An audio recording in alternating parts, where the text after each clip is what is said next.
Meus caros, muito bom dia a todos. Termina hoje, como todos sabem, o prazo para a entrega de propostas de alteração ao Orçamento do Estado para 2025 e eu queria começar, antes de deixar as linhas gerais daquela que será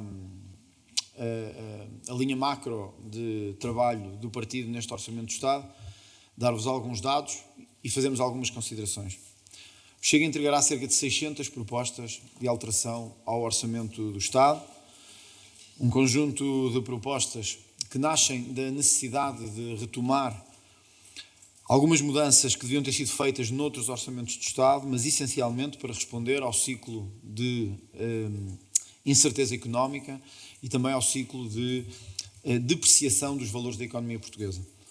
Portugal teve hoje, mais uma vez, o anúncio de que o crescimento será abaixo da previsão do Governo, são notas de Bruxelas, apresentadas ainda hoje, quer em Bruxelas, quer em Lisboa, e este orçamento procura não só tocar nas questões fundamentais do financiamento do Estado, ao mesmo tempo que promove em setores sociais chaves a necessidade dos apoios que os portugueses precisam e onde não podemos perder mais tempo, como é o caso das pensões, e também, ao mesmo tempo, por responsabilidade, uma análise e um trabalho feito exaustivamente ao nível da receita do Estado, quer na redução do sistema político e nos custos associados ao sistema político, quer na incidência de uma taxa de solidariedade, conforme já tínhamos proposto, sobre alguns dos setores que beneficiaram da inflação em Portugal nos últimos anos. Este não é o orçamento do Chega. Este foi um orçamento negociado entre o Partido Socialista e entre o PSD. É, desde os últimos anos, o primeiro orçamento de Bloco Central em Portugal. E isso nota-se. Nota-se que é um orçamento de continuidade e não um orçamento de mudança. Nota-se em várias coisas. Nota-se na dimensão política. Nas várias áreas onde o PS e o PSD se entenderam, onde houve uma cedência do PSD ao PS, mas também na continuidade das principais medidas em relação à dimensão política do Estado. Este orçamento mantém o Estado exatamente como o Partido Socialista o tinha, nas suas múltiplas dimensões, no seu tamanho, nas suas funções, no seu gigantismo, completamente contrário ao que prometemos, a 10 de março deste ano, levar a cabo. Na dimensão fiscal, houve uma promessa de reduzir impostos de forma substancial, de reduzir a carga fiscal de forma substancial, e o que conseguimos é uma carga fiscal praticamente semelhante àquela que existia com o governo do Partido Socialista, se tivermos em conta todas as políticas invariantes. Isto significa que, em termos de carga fiscal, vamos ter poucas décimas de diferença em relação àquilo que era a carga fiscal do Partido Socialista. Com uma agravante, é que o compromisso de descermos o IRC para abaixo dos 20% não será feito, pelo menos pela proposta do Governo. Por isso somos nós que o propomos aqui. Não é só uma proposta nossa, da nossa autonomia, esta é uma proposta que estava no caderno de encargos da própria AD e que deve ser feita recordar, porque as empresas e os empresários merecem que esse esforço seja feito. Na administração pública e na subsidiação. A 10 de março, os portugueses pediram uma mudança que também devia ser uma mudança em relação às políticas levadas a cabo em Portugal em matéria de subsídios e administração pública. O que temos neste orçamento é a pura continuidade do orçamento socialista. Não há mais reforço de fiscalização dos subsídios atribuídos, não há reforço das categorias de administração pública que precisavam desse reforço. Exemplo, os assistentes operacionais. Continuamos a ter um país situado no extremo ocidental da Europa, onde as categorias mais baixas da administração pública são as mais penalizadas e aquelas mais afetadas pela crise da habitação, pela crise do poder de compra, pela inflação e pelo pequeno crescimento económico. Por isso, o nosso orçamento, a nossa proposta de orçamento, olha não para os nomeados da administração pública e para os altos cargos da administração pública, mas para aqueles que na administração pública portuguesa há muitos anos, como os auxiliares, os assistentes operacionais, os técnicos, se sentem cada vez com menos poder de compra e sentem a sua vida cada vez mais afetada, sem nunca terem tido um orçamento que olhasse para eles. Em relação aos subsídios, mantemos exatamente a estrutura de subsídios herdada do governo anterior.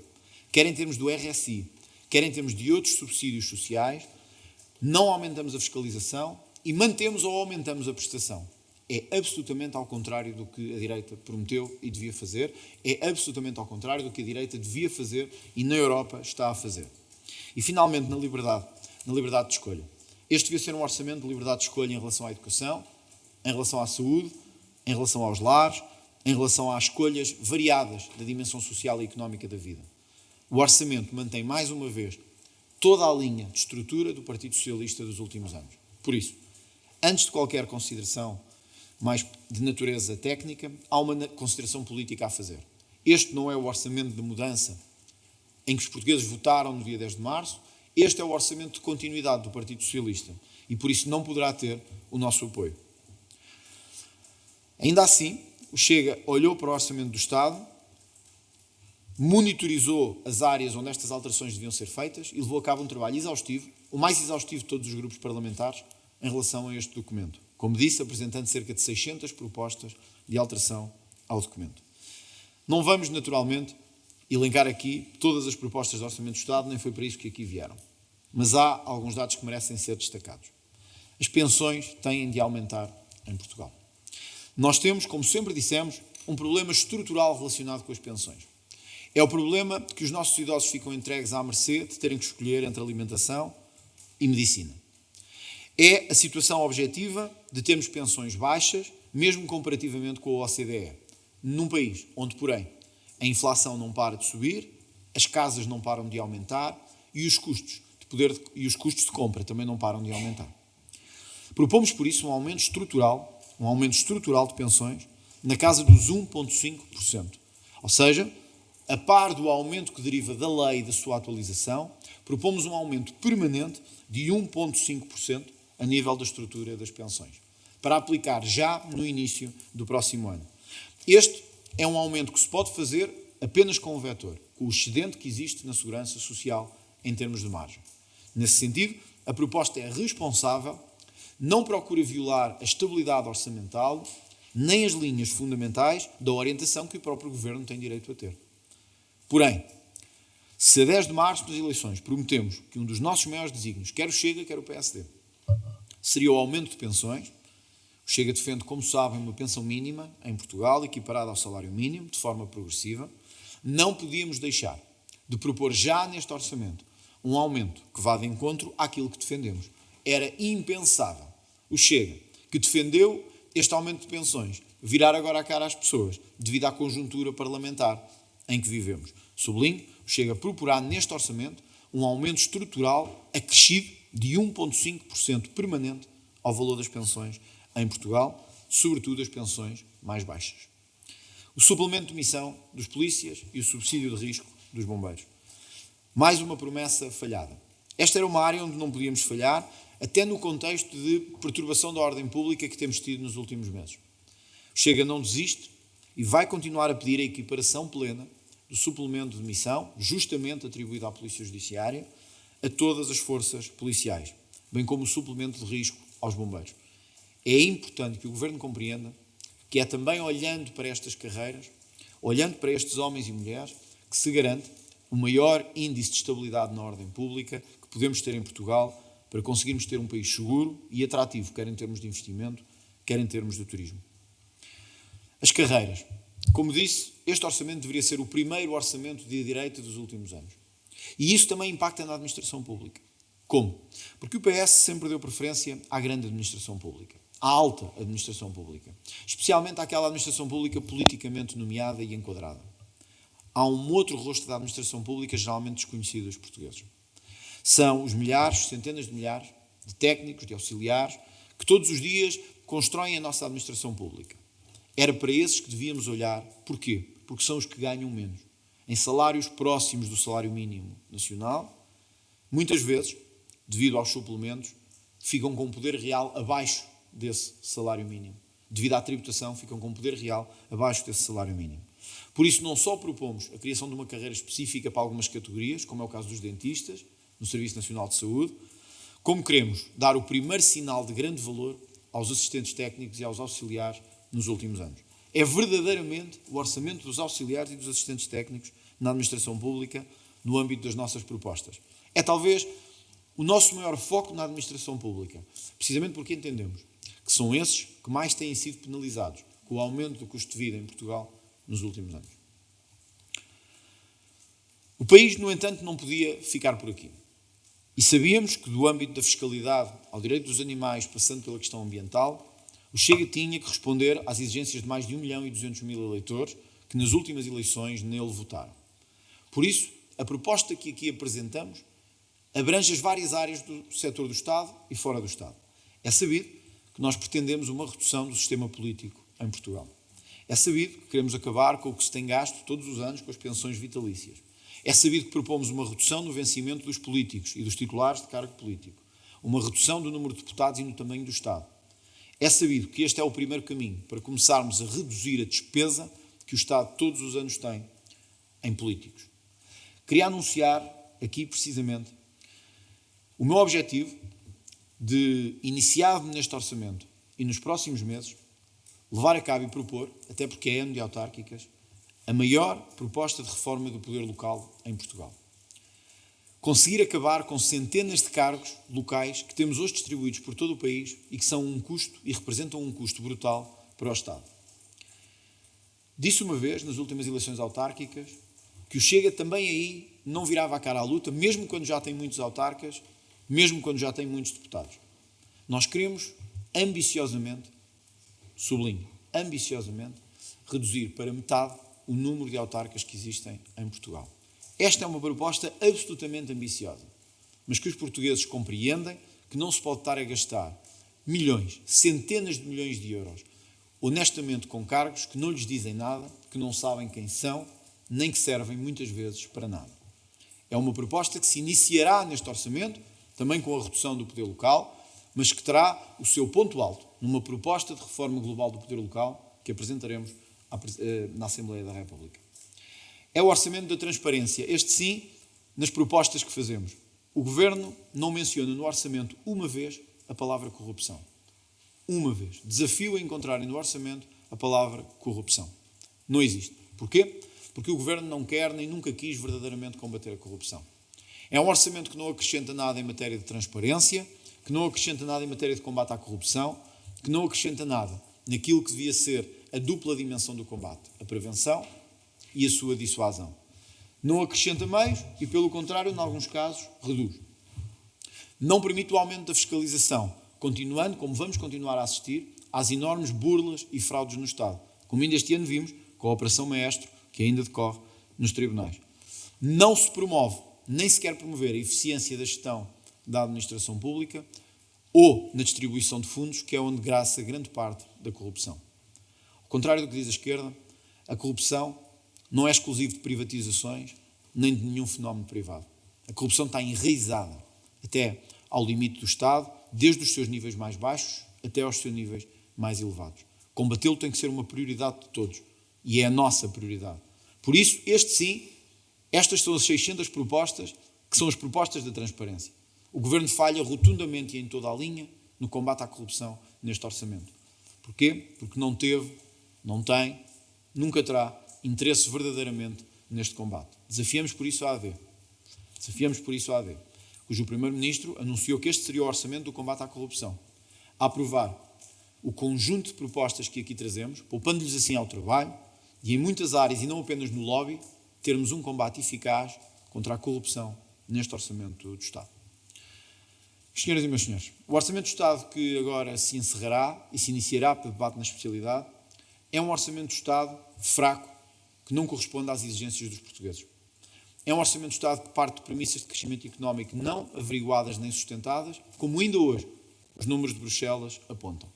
Mas, sobretudo, é um orçamento que defraudou as expectativas dos portugueses nesta matéria. Esperávamos um orçamento de ruptura, temos um orçamento de continuidade. Esperávamos um orçamento de combate à corrupção, temos um orçamento que afundará o polvo, afundará o país ainda mais no polvo da corrupção. Esperávamos um orçamento de desoneração fiscal. Vamos ter um orçamento de igualdade fiscal em relação aos orçamentos do Partido Socialista. É um erro em toda a linha. Uma oportunidade histórica perdida.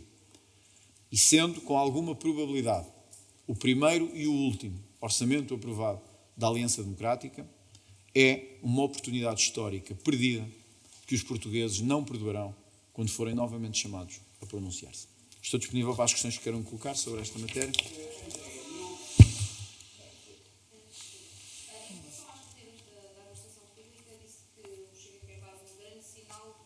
sinal de grande valor aos assistentes técnicos e auxiliares, se poderia Vamos criar algumas das carreiras que vamos criar são relacionadas, por exemplo, com os dentistas, que há vários anos estão a pedir uma carreira própria no SNS e não o têm. Esta tem sido uma falha muito significativa de pessoas que trabalham no Serviço Nacional de Saúde sem nelas ter carreira definida, e este era um ponto importante de regulamentar e definir uma carreira. Os dentistas há vários anos que pedem essa carreira. É uma proposta com pouco impacto orçamental, mas onde podemos dar um enquadramento de forma efetiva a esta carreira. Depois os assistentes operacionais, já lá vamos. Depois, em termos de assistentes operacionais e técnicos auxiliares. Hoje, se nós compararmos com os países da OCDE, os nossos assistentes operacionais e os nossos técnicos auxiliares estão entre 10% a 15% abaixo dos valores que são pagos em média na União Europeia. O que nós queremos é, ao longo destes próximos 4 anos, fazer chegar a esse valor de 15% de IAT. E, portanto, estamos a falar de uma divisão, no fundo, desses 15% dividido por 4 anos, o que dá, sensivelmente, um aumento de pouco mais de 5%, 5% a 6% em cada ano, sendo que ao fim de 4 anos, 4% cada ano, que seria cerca de 16% ao fim de 4 anos. Portanto, o que nós propomos é um aumento dos valores destes salários na casa dos 5%, sustentadamente, ao longo dos 5 anos. No caso das carreiras especiais dos técnicos do INEM, das carreiras especiais de Biologia Clínica e dos técnicos secretários, temos propostas específicas que poderão ver hoje quando distribuirmos o Orçamento do Estado. Qual é o impacto que prevemos desta proposta? É menos de 0,5%. E por isso está dentro da margem orçamental que o próprio Governo prevê ter. Quando se fala no corte do número de autarcas em Portugal, com o objetivo de ambição suplementar, estamos a falar em concreto que reduzir os executivos camarada, dar vereadores, extinguir freguesias, o que é que... Muito bem. Como disse, esta é uma proposta que o Chega espera partir deste orçamento, mas desenvolvê-la numa grande proposta de reforma do poder local. Sei que era também neste sentido que ia perguntar. Vamos então às duas partes. Ponto 1. Vai implicar reconfiguração do número de cargos políticos, nomeadamente cargos executivos e cargos de deputados municipais? Vai. Não é popular, ou não é popular em algumas zonas? Não. Porém, nem todas as reformas feitas em Portugal podem ser populares. E esta é uma reforma que talvez não seja popular, mas é uma reforma que as pessoas compreendem. A maioria das pessoas que vive, sobretudo nas áreas metropolitanas, nas grandes áreas metropolitanas, vamos ser francos, não fazem a menor ideia quem são os vereadores, não fazem a menor ideia quem são os titulares eleitos, nem quem são grande parte dos seus autarcas de assembleias municipais. São centenas distribuídos pelo país todo, milhares, com centenas focados nas áreas metropolitanas. Facilmente se consegue reduzir uma assembleia municipal de 60 pessoas para 30. Facilmente se consegue reduzir uma Assembleia Municipal de 80 pessoas para 40. Porquê? Porque honestamente ninguém faz ideia quem são. Nem ninguém faz ideia qual é o trabalho que têm feito em Portugal. Honestamente, isto é dito assim, eu sei que muita gente ficará chocada com isto, mas é mesmo verdade. E talvez em autárquicas não seja popular. E talvez os meus próprios autarcas do Chega não gostem. Mas eu não estou a pensar nos autarcas do Chega, eu estou a pensar nos portugueses. É neles que eu estou a pensar. Ou seja, eu estou a pensar naqueles que gastam todos os anos milhões com o sistema político. E, portanto, sim, vai implicar redução do número de vereadores, vai implicar redução do número de deputados municipais e vai implicar redução do número, eventualmente, de freguesias. Portanto, nós assumimos essas 3 linhas, mesmo em ano de autárquicas, mesmo em ano desafiante de autárquicas, com um grande objetivo, de em 4 anos reduzir para metade o número de autarcas em Portugal. O número de cargos políticos autárquicos em Portugal. Como é que isto se apresenta no orçamento? Qual é a base do início deste trabalho no orçamento? É a dotação orçamental que é atribuída para os municípios especificamente, para a chamada despesa política. Ou seja, o Orçamento do Estado, na dotação que faz ao nível municipal, recomendará o início de uma redução este ano de 15% nos gastos políticos com os municípios em Portugal. Repare que não é os gastos com água ou com eletricidade, é os gastos com a despesa política. Como disse, tem custos políticos, talvez não seja a coisa mais popular do mundo, também acho que para algumas pessoas compreenderão. Acho que temos autarcas a mais. Cargos eleitos a mais e não eleitos, e, em alguns casos, sobretudo nos casos urbanos, não escondo que poderá passar pela integração de algumas freguesias urbanas nas estruturas das câmaras municipais, impedindo assim tínhamos uma Câmara num determinado local e a 100 metros uma junta de freguesia a tratar exatamente da mesma coisa, com a diferença de que este tem mais 10 pessoas eleitas, este tem mais 15 e estão os 25 a tratar do mesmo. Acho que é fácil de compreender, acho que as pessoas compreendem. Que não tem nada a ver com o orçamento. Ok. Ia deixar para o final, mas já Ok. estamos nesta parte local. O PSD prepara-se para repor os cortes que foram efetuados em 2010 nos salários dos titulares de cargos políticos. Como é que chega a ver esta matéria nesta altura? Bom, é uma proposta nossa, por isso o PSD o prepara para fazer, é porque era uma proposta nossa há não sei quantos anos. Há muitos anos que nós defendemos. É o que eu lhe estou a dizer. A nossa proposta é de não só manter o corte que existe, mas de aumentá-lo. Eu sei que é isso que está em causa. A nossa proposta mantém-se exatamente nos mesmos termos. Se acham que este é o momento de dizer às pessoas que os políticos devem deixar de ter cortes nos salários, se acham que este é o momento, estão enganados. Vão ter a nossa firme oposição. Nós entendemos que os políticos não são cidadãos com menos direitos do que os outros. Mas são cidadãos que têm uma coisa. Têm mais deveres do que os outros. Um desses deveres é o dever de ser e dar exemplo. Há quem diga, os políticos são mal pagos. E até deviam ganhar mais. E se ganhássemos mais, teríamos melhores políticos. Eu fico sempre algo surpreso quando são os próprios políticos a dizer isso. Porque significa que nós reconhecemos que somos maus. E se fôssemos melhor pagos, teríamos aqui outros, que não nós. Eu sei de muitos políticos na Assembleia da República que ganhavam mais antes de estar na Assembleia da República. Muitos. Não vou estar agora a identificá-los, acho que não é bom. Sei de muitos. Sei de muitos que abdicaram de ganhar para ver. Também sei de muitos que ganhavam muito menos do que ganham agora. É a sociedade portuguesa. O que sei é isto. Num país em que as pensões estão ao nível de miséria que estão, em que o salário mínimo não chega a 1.000 euros, os políticos não podem dizer que agora vão ganhar mais. Não podem.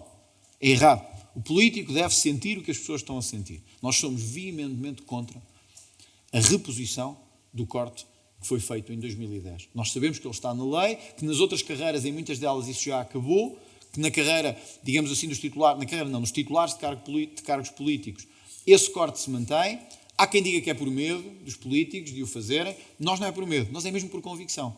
Porque nós propomos até reduzir mais o salário dos políticos, em cerca de 12%. Por isso, não podíamos nunca apoiar uma possibilidade ou uma previsão de acabar com esse corte que, no fundo, vai gerar um aumento dos salários dos políticos. Mas ouçam, força, querem incendiar ainda mais o país, força, as pessoas estão contentes com os salários que têm e tal. Se eles vão aumentar e dizer, olha, sabem quem é que vai ganhar mais? Os políticos. As pessoas aí vão ficar contentes. Em casa vai ser tudo aos saltos, contentíssimo com os salários dos políticos. Portanto, se querem ainda mais dar uma machadada na nossa classe, se querem ainda mais destruir a confiança que as pessoas têm em nós, olhem, é ir por aí. Mas também eles já estão a ir por aí em tanta coisa, portanto é mais uma também. Eu queria perguntar sobre o dinheiro e sobre as palavras do... Então, sobre o orçamento estamos. E vamos passar para assuntos extra. Ou era sobre o orçamento? Não, pois não? Disse que o Chega vai propor um aumento de pensões. Gostava de perguntar se está disponível para aprovar uma proposta do PS que venha no mesmo sentido. Hoje eu estou aqui para apresentar as nossas propostas. E, portanto, eu não conheço ainda as propostas dos outros. Logo que as conheça, faremos essa avaliação. Neste momento, não me faz sentido estar a dizer que estamos disponíveis ou que vamos aprovar uma ou outra, porque nós temos a nossa própria proposta. Portanto, o que faz sentido é vermos se é possível que os outros aprovem a nossa proposta. Tanto quanto eu sei, o PS estaria preparado para avançar numa proposta de 1,25%, se não me engano, de pensões, de aumento de pensões. A nossa estrutural. A nossa proposta é no aumento de 1,5%. Portanto, são propostas diferentes, neste momento, e diferenciadas. O que só se dizer é que vamos avaliar e analisar cada uma das propostas e depois haverá uma decisão tomada sobre isso, que não é hoje o dia de falarmos. Não é hoje o dia porque eu ainda não sei, não vi a proposta, tenho que ver a proposta e depois decidiremos. Em relação ao IFC, o Chega já tem decisão qual é que será o sentido de voto em relação à proposta também? Como vos digo, compreendo. Compreendo a questão perfeitamente. Entendo que o dia de hoje é no sentido de apresentarmos qual é a nossa proposta. A nossa é no sentido de reduzir para 19% o valor da taxa e, portanto, reduzir 2%. Este foi o compromisso do próprio Governo, é essa proposta que queremos fazer valer. Se PS e PSD tiverem outras propostas, vamos também analisá-las e ver, evidentemente, que em política há a proposta e há o sentido da proposta. E nós, tendo uma proposta, queremos que esta proposta seja aprovada. Mas, em princípio, nós pugnaremos para que as propostas que vão no sentido da nossa proposta tenham ou seja, que haja eficácia nessas propostas, mesmo que não sejam tão ambiciosas como nós gostaríamos que fossem. Agora, não tomámos ainda uma decisão sobre isso, porque ainda não olhei para as outras propostas. Como disse,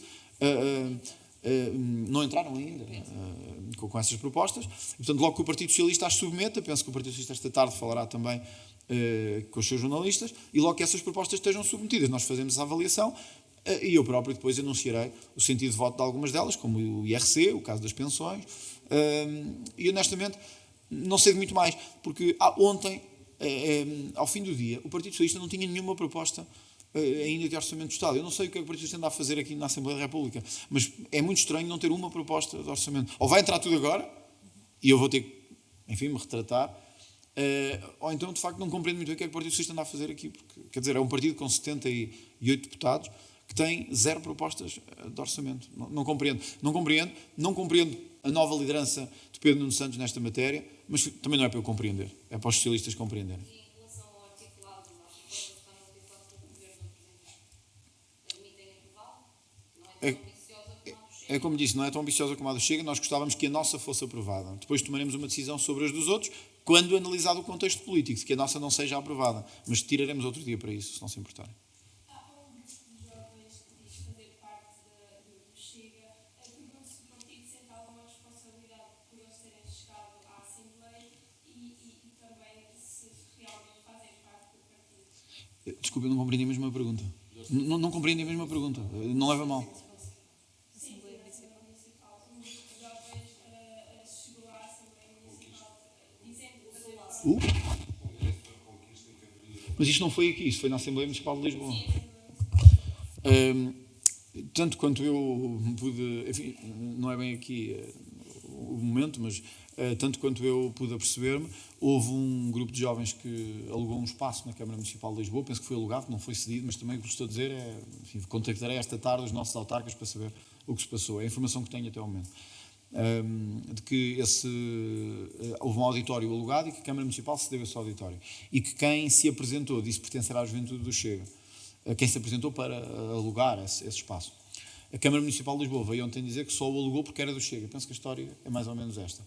Tanto quanto sei também, depois de contactar a coordenadora da juventude, a deputada Rita Matias, tive a confirmação de que o Chega não esteve envolvido em nenhuma operação de aluguer, nem de pedido de cedência do espaço, para qualquer evento que seja da juventude, e portanto quem o fez-o de forma abusiva e fê-lo de forma, enfim, irresponsável, e penso eu até, embora não conheça os detalhes todos, de forma criminosa, porque usurpou a imagem do Chega e a competência do Chega para alugar um espaço. Portanto, tiraremos daqui as consequências legais também que tiverem que ser tomadas. Tanto quanto sei, à hora que estou aqui, como lhe digo, é que o Chega não teve nenhuma participação nesse evento, e também acharia muito estranho que tivesse sido pedido um auditório ou pedido um aluguer e, por exemplo, o responsável financeiro do partido não tivesse sabido, está aqui também connosco, o deputado Rui Paulo Sousa, isso não passou por nós, não foi feito nenhum pedido, a deputada Rita Matias não me informou de nenhum evento que iria decorrer. Eu, aliás, tenho participado em muitos dos eventos da juventude, se fosse em Lisboa, tivesse a oportunidade, teria certamente participado. Portanto, foi feito de forma abusiva, de forma ilegal. Agora, como disse, não conheço mesmo a situação, não quero estar aqui a dar dados que não conheço. Não estou a fugir à questão, que não conheço mesmo a situação. É isso. Vamos a isso.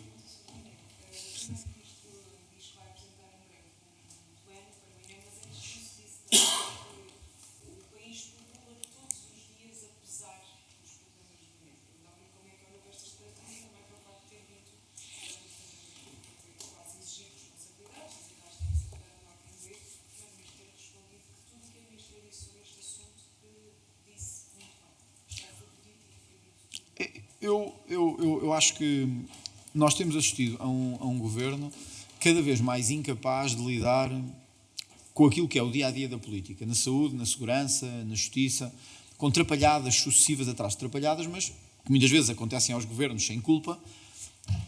Deixa de ser sem culpa quando o próprio Primeiro-Ministro não sabe gerir a situação. Ora, o Primeiro-Ministro começou por responder que não tinha que andar aí atrás de avisos de greve. Acontece que tem, sobretudo quando há mortes associadas a essas greves. Acontece que é essa a sua responsabilidade. É mais responsabilidade lidar com greves que geram mortes do que andar a passear e a dar beijinhos e a tirar fotografias. Essa é a primeira responsabilidade do Primeiro-Ministro. Segundo, o Presidente da República, ontem finalmente, depois de eu andar a semana toda a dizer onde é que anda o Presidente da República, que noutros casos, ao fim de uma hora, estava cá fora, à porta do Palácio de Belém, a dizer que o Ministro A tinha que sair, ou o Ministro B tinha que sair, ou o Secretário de Estado tem o ónus que não pode carregar, aqui desapareceu. E foi preciso o Chega andar a dizer 3, 4, 5 vezes, e mesmo assim o Presidente da República diz o que diz, mas diz que acha injusto aqueles que o têm criticado por não estar presente e não estar a fazer críticas.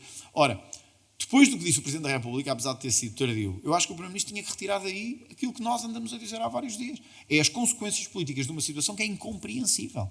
É incompreensível, quer para a Sra. Ministra do ponto de vista da sustentabilidade, não tem a ver com ela, tem a ver com a sustentabilidade política, para o Conselho Diretivo do INEM, que aparentemente fez chegar um aviso de greve com pedido de serviços mínimos 3 minutos antes de começar o segundo turno. Ninguém me contou, eu vi o e-mail, 3 minutos antes de começar o segundo turno, com uma responsabilidade que gerou, com toda a probabilidade, mortes.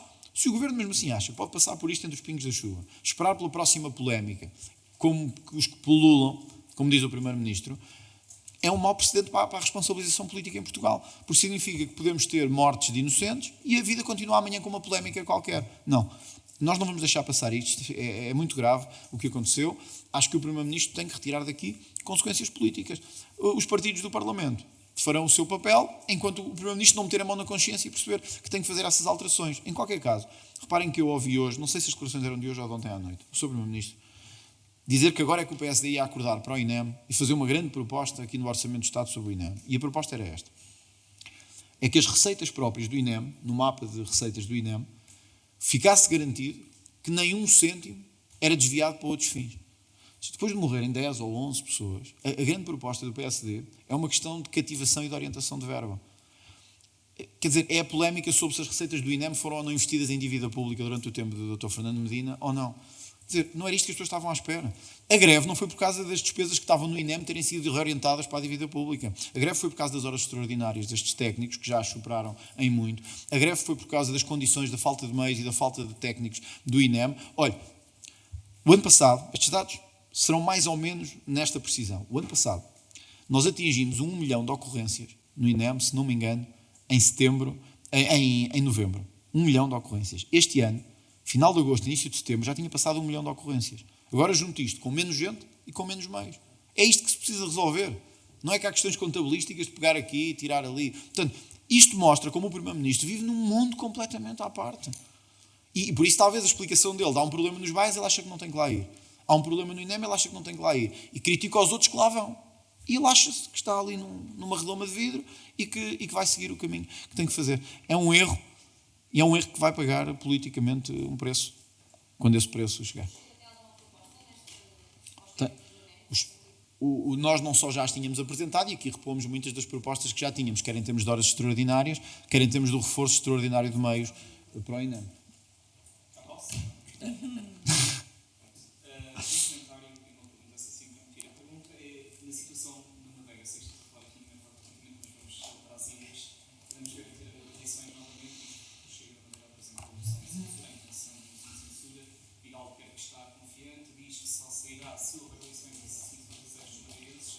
Pergunto se realmente, e o Presidente do Chico Bandeira já disse que a Prefeitura não teve nenhuma influência nisso, pergunto-lhe se realmente teve alguma influência, ou seja, se motivou o Presidente do Chico Bandeira a apresentar essa moção, se não se pronunciou, e um comentário, há pouco o Cristina Guilherme Mortágua, isto porque o Bloco de Esquerda e o PCP já manifestaram a intenção de não marcar presença, apesar de não haver confirmação oficial nas celebrações de 25 de novembro. Como é que o Chega olha para esta questão?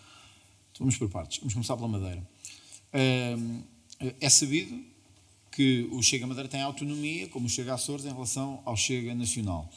É sabido também, e não é desconhecido de ninguém, que era minha percepção e minha vontade há algum tempo, desde que soube, ou se tornaram públicos detalhes das investigações a Miguel Albuquerque, que entendia que se devia avançar com uma moção de censura. E, portanto, fico satisfeito que o Chega Madeira tenha também optado por este caminho, que politicamente era também a minha decisão. Se me vai perguntar, bom, mas fez mais pressão ou menos para avançar a moção de censura? Um presidente de um partido comunica diariamente com os seus dirigentes, quer com os dirigentes nacionais, quer com os dirigentes distritais. E, naturalmente, que eu regularmente falo com o presidente do Chega Madeira e com o presidente do Chega Açores.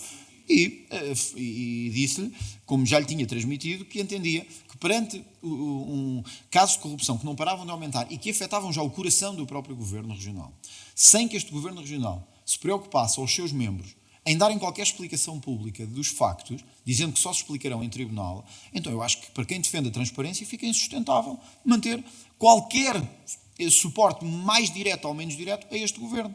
Eu acho honestamente, neste momento, Miguel Albuquerque é um homem isolado. Porque no próprio PSD, pelo menos segundo notícias que tenho lido, os próprios dirigentes do PSD querem que saia.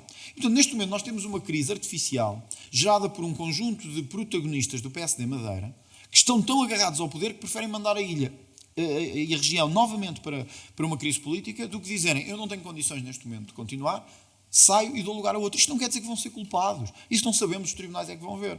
Agora, os factos são suficientemente graves para exigirem uma de duas coisas. Ou explicação ou demissão. Volto a dizer o que disse no início. Nós políticos temos os mesmos direitos que os outros. O direito à presunção de inocência, o direito de ser arguido. Eu já fui arguido em muitos processos. Não estamos a dizer que ele tem que sair por ser arguido. Ele é arguido em casos de corrupção que envolvem a gestão do governo que ele está a liderar. Sem que ele tenha algum dia, e tenho a certeza que todos o receberiam nos vossos estúdios, ter dito, não, olha, eu quero falar convosco. Imputam-me isto, mas o que se passa é isto. Eu sou acusado disto, mas isto é falso por isto, por isto, por isto. Era o que eu faria. Era o que eu faria. Agora, não podem dizer assim, não, eu não tenho que discutir isto com ninguém porque eu tive os votos das pessoas. Os votos não trazem por si só imunidade. Olha, uma das coisas que queremos mudar também é o regime de imunidades dos titulares de cargos políticos. E, portanto, eu não sei se vai haver uma crise política na Madeira ou se não vai haver uma crise política na Madeira. Sei uma coisa, nós não vamos voltar atrás porque entendemos que a Madeira precisa de uma limpeza ética e de uma limpeza moral. Dir-me-ão, e se o Chega for penalizado, as eleições podem sempre penalizar o Chega. Como eu vos disse sempre, o Chega não pauta as suas decisões por critérios de votos. O Chega pauta as suas decisões por aquilo que entende ser o mais correto. E entendemos ser o mais correto procurar dar à Madeira um sinal de transparência. Mesmo que as pessoas venham a entender, enfim, o que eu acho que não vai acontecer, que é com Miguel Albuquerque que estão bem e é com Miguel Albuquerque que querem continuar. Bom, então aí era eu que estava enganado. Mas ouça, na política às vezes acertamos, outras vezes não acertamos. A nossa vida vai continuar, cá continuaremos. Continuo a entender que Miguel Albuquerque não tem condições objetivas de ser presidente do Governo Regional da Madeira. Acho que é mau para os madeirenses e porto-santenses, acho que é mau a nível nacional, acho que é mau a nível internacional, numa região tão importante como a Madeira. Por isso, o que aconteceu ontem na Madeira é particularmente grave. Eu queria aproveitar para vos dizer que nas próximas horas dará entrada a uma medida cautelar no Tribunal Administrativo, precisamente para reverter a decisão de adiar a discussão da moção de censura. Eu penso que todos compreendem, como eu disse ontem, que esta decisão é um absurdo. Eu tenho que vos dizer isto, eu não sei se vocês já encontraram. Eu falei entre esta noite e a manhã de hoje com vários juristas, eu não encontro um que me diga que isto é legal. Um. E acho que toda a gente compreende porquê. Porque se a maioria contra a qual a moção de censura é apresentada puder adiá-la sem qualquer critério, então deixa de ser uma moção de censura e passa a ser uma moção de sustentabilidade no tempo. Foi adiada para 17 de dezembro. Então, mas e se fosse para 17 de agosto? E se fosse para 17 de novembro do próximo ano? Toda a gente percebe que isto não faz sentido nenhum. Por isso é que a lei estabelece nas moções de censura um prazo muito estrito, de 48 horas a nível nacional e até ao 8º dia a nível regional. Isto é uma crassa ilegalidade. Mas não considera que essa decisão é diferente agora que foi assumida pelo plenário e não pela conferência de... É diferente só do ponto de vista da legitimidade política. É igualmente errado do ponto de vista legal. A maioria não destrói os direitos das minorias políticas, nem sequer muda a lei. Ou seja, nós temos uma lei que é vinculativa e imperativa neste caso. Eu já apresentei moções de censura aqui, a nível nacional, os trabalhos tiveram que ser suspensos, é convocada uma conferência de líderes e em 48 horas, se não me engano, é discutida a moção de censura. O que acontece na Madeira é que houve conferência de líderes, isso está legal, foi definida uma data, isso também está legal, o que não era legal era passado o 8º dia no qual a lei diz que tem que ser. Portanto, o que eu espero é que o Tribunal, honestamente, rapidamente, reverta esta decisão e que dê, se isto cria um precedente, nós temos aberto um precedente político gravíssimo, gravíssimo, que pode, no futuro, vir a tirar utilidade a qualquer moção de censura. Porque, repara, então a maioria aqui também poderá dizer que uma moção de censura que é entregue em julho é discutida em dezembro. Ou no ano seguinte, ou quando estivermos perto de eleições, é discutido depois das eleições. Quer dizer, toda a gente percebe que isto é um disparate, isto não tem mesmo outro nome. E, portanto, se o Tribunal vier dar a razão a isto, eu acho que entramos num país sem lei, sem rei e sem qualquer critério. Portanto, sublinho, nós, com os nossos advogados, e em articulação com o Chega Madeira, sempre, com quem aliás tive a preocupação ainda hoje de voltar a falar de manhã, entra nas próximas horas com uma ação que será distribuída por todos, cautelar, urgente, para que o Tribunal reverta a decisão da Assembleia Legislativa Regional da Madeira e coloque a discussão novamente dentro do prazo, que são os 8 dias para a moção de censura. Mas fez-me mais uma... 25 de novembro. Não me espanta que a esquerda e que a extrema-esquerda não estejam presentes. Eu acho que vai ser um dia muito importante. É a primeira vez desde o 25 de abril que nós assinalamos uma data tão importante como o 25 de novembro. Acho que será uma espécie de reconciliação histórica com o seu passado, a nossa reconciliação histórica com o nosso passado. Na nossa perspectiva, devia até ser um dia feriado, tal como o de 25 de abril. Agora estaremos naturalmente presentes, faremos uma intervenção, como fizemos no 25 de abril. Acho que não estar presente é um péssimo sinal. Mas também, vindo do Bloco de Esquerda e do PCP, também não me surpreende muito.